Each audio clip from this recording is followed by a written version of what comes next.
à tous, comment allez-vous? Bienvenue dans une nouvelle vidéo. Aujourd'hui on se retrouve pour faire un petit bilan des 6 premiers mois de lecture de cette année 2018 en parlant des premiers coups de cœur et des meilleurs livres que j'ai lus pendant les 6 premiers mois de 2018. L'année dernière j'ai fait le Mid-Year Free Card Book Tag et là j'avais envie de changer un peu, j'avais pas forcément envie de parler de déception, j'avais envie de parler que de mes coups de cœur de ce début 2018 et faire vraiment une vidéo où je vous recommandais que des livres extraordinaires, 5 sur 5, 20 sur 20, tout ce que vous voulez, les paillettes dans les yeux et c'est le meilleur livre de ma vie. Le premier livre que j'ai lu en 2018 a été un coup de cœur, un des meilleurs livres que j'ai pu lire, il s'agit de Bad Romance de Heather Demetrios. C'est l'histoire d'une jeune femme, d'une jeune fille qui tombe amoureuse pour la première fois. Et le problème c'est qu'elle tombe amoureuse de quelqu'un de très pervers, de quelqu'un de très manipulateur qui va lui faire vivre un enfer pendant 2 ans. Et donc c'est un peu le titre Bad Romance. C'est très profond, très poignant. J'ai été énervée pendant la majeure partie de ce bouquin et il a aussi résonné en moi d'une certaine manière puisque... j'ai connu quelqu'un de manipulateur, de pervers qui a gâché une partie de ma vie pendant que j'étais au lycée. Voilà, je n'en dirai pas plus, je pense que ça se passe de détails et donc j'étais très heureuse de lire Bad Romance qui m'avait été offert par Marion, que je remercie encore une fois. Et donc si vous êtes intéressé par ce sujet, eh ben, n'hésitez pas à le lire parce que... il est parfait. Le mois de janvier a été aussi riche en coups de cœur puisque j'ai aussi lu Un éclat de givre d'Estelle Faye. C'est l'histoire de Chet qui vit dans une espèce de Paris post-apocalyptique. Il y a eu un désastre écologique et donc on peut plus sortir de Paris. Il n'y a plus que Paris qui est un peu envahi par la végétation qui est assez steampunk. C'est vraiment un univers très sympa, très sombre. Et le personnage de Chet m'a beaucoup plu, il y a une espèce de mystère qui doit être résolu, etc. Et la fin, je l'ai trouvée tellement mélancolique, tellement triste et belle à la fois que j'ai vraiment adoré ce bouquin. Je l'ai mangé pendant quelques jours et j'ai vraiment adoré, je vous le recommande à 100%. Un de mes gros coups de cœur, toujours du mois de janvier, c'est Gabriel, le goût du bonheur, le tome 1 de Marie Laberge. Je pense qu'il n'y a plus besoin de le présenter, je l'ai présenté aussi un nombre incalculable de fois dans mes vidéos puisque j'ai lu les 3 tomes en ce début d'année et vraiment le tome 1 est un de mes préférés, j'ai beaucoup aimé aussi le tome 2, mais on suit une famille qui habite à Québec dans les années 30. Ça commence dans les années 30 et on suit Gabrielle notamment qui est la mère de famille, mais grâce à elle, grâce à son point de vue, on suit toute cette famille. Et c'est très intéressant, beaucoup de choses sur les droits des femmes, beaucoup d'histoires aussi du Canada que je ne connaissais absolument pas. La Seconde Guerre mondiale qui va se mêler à ça, surtout dans le tome 2, mais un peu à la fin du tome 1. Honnêtement, si vous aimez un petit peu les trucs secrets de famille entre guillemets, mais vraiment fresque familiale, et je vous recommande à 100% Le goût du bonheur de Marie Laberge. J'ai lu Almost Love de Louise O'Neill qui est sorti au mois de mars, donc évidemment je ne pouvais pas passer à côté du nouveau livre de Louise O'Neill puisque vous connaissez mon amour pour Louise O'Neill. Donc ça n'a pas été un coup de cœur, mais je le considère quand même comme un des meilleurs livres de ce début 2018 puisqu'on suit l'histoire de... je n'ai toujours pas son nom, Sarah, voilà. On suit l'histoire de Sarah qui va tomber amoureuse d'un homme beaucoup plus âgé qu'elle, qui va la faire souffrir et qui va lui faire croire que l'amour doit passer par la souffrance. Voilà, qui va vraiment la traiter comme une merde et même quand elle s'en est sortie, puisque en fait on alterne entre ce qui s'est passé il y a 3 ans et après 3 ans plus tard.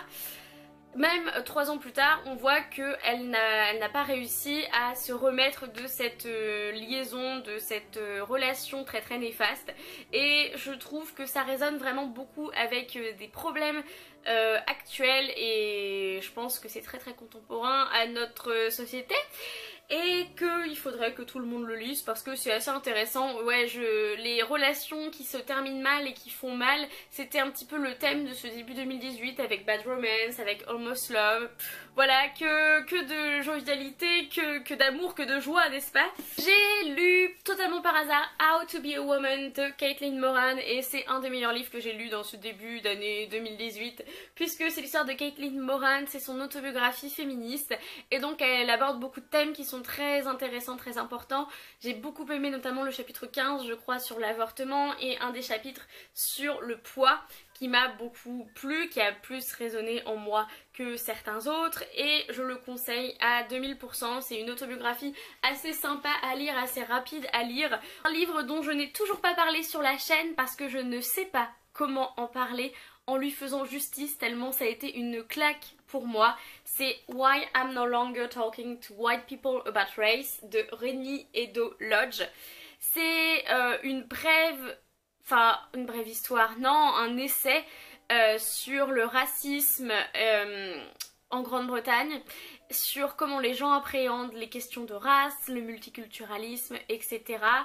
Et en gros ça a commencé par un blog post de l'autrice expliquant pourquoi elle ne voulait plus parler de race et de racisme aux personnes de couleur blanche. C'est juste une énorme claque, mais étant blanche, je ne me sens pas légitime à parler de ce livre. Je peux faire l'expérience en tant que femme de sexisme, je peux faire l'expérience en tant que personne grosse de grossophobie, mais c'est vrai que le racisme, je peux pas, j'en ai pas l'expérience en fait, et donc je me sens pas légitime à parler de ça, mais franchement, en oubliant le fait que je ne suis pas légitime à parler de ce livre, j'ai trouvé que ce livre était extraordinaire, qui démontrait très bien le racisme institutionnalisé qu'il y a dans les systèmes, que ce soit la police, que ce soit l'éducation, que ce soit, j'en sais rien, la beauté, etc. Et ce livre est tellement important et va tellement, si vous vous en êtes pas déjà rendu compte, vous ouvrir les yeux sur le racisme qui est présent partout autour de nous, tout le temps. Juste je pense le meilleur livre que j'ai lu de ce début d'année 2018 et un des meilleurs livres que j'ai lu de ma vie. C'est une énorme claque. Une petite relecture qu'il fallait que je place dans ces meilleurs livres. J'ai relu Carry On de Rainbow Rowell et cette fois je l'ai relu en anglais et comment dire que ça a été à nouveau le coup de cœur.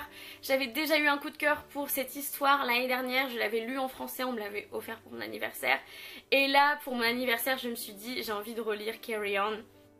Et je suis retombée amoureuse une seconde fois, j'ai eu un nouveau coup de cœur alors que je savais déjà l'histoire, je savais déjà que j'aimais l'histoire, mais ça a été un énorme coup de cœur à nouveau et c'est juste une de mes histoires chouchou et c'est l'amour quoi. En parlant d'histoire chouchou, j'ai envie de mettre le tome 6 de Keeper of the Lost Cities de Shannon Messenger dans cette vidéo.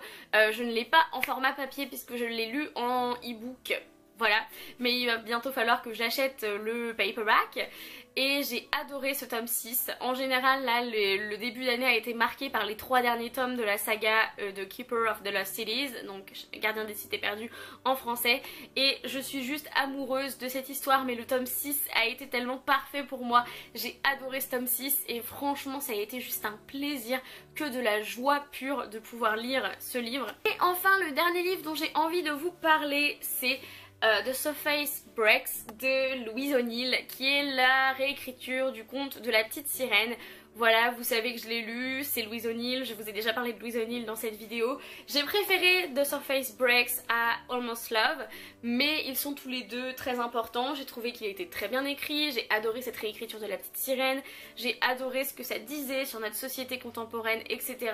Comme toujours, Louise O'Neill écrit avec un scalpel, elle tranche dans tes émotions, dans ton cœur, dans tout ce que tu penses savoir, et j'adore ça. C'est tout pour cette vidéo, j'espère qu'elle vous aura plu, ce petit récapitulatif des meilleurs livres que j'ai lus en ce début d'année 2018. J'espère qu'il y aura encore beaucoup de coups de cœur pour le reste de l'année 2018. Je n'ai pas trop de doutes, de problèmes sur le sujet. Dites-moi dans les commentaires quelles ont été vos meilleures lectures de 2018 et est-ce que vous êtes d'accord avec moi sur les livres que j'ai nommés les meilleurs livres pour moi de ce début d'année 2018. Dites-moi tout. En attendant une prochaine vidéo, lisez bien, amusez-vous avec vos lectures et bisous.